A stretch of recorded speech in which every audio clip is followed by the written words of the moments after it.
क्या आप जानते हैं कि आप दुनिया की ताकतवर इकोनॉमीज में कहीं नहीं खड़े। ये तस्वीर देखिए, बांग्लादेश बहुत बड़े इंडस्ट्रियल जोन का इफ्तिताह कर रहा है जिसमें खवातीन की भरमार है। उन्होंने घर घर में स्मॉल इंडस्ट्री प्रमोट की।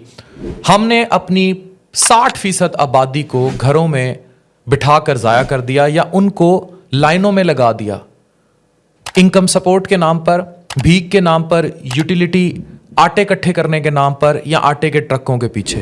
कोई तालीम नहीं, कोई रोजगार नहीं। और अब भारत और बांग्लादेश आर्टिफिशियल इंटेलिजेंस में खवातीन के मरकजी किरदार पर बात कर रहे हैं।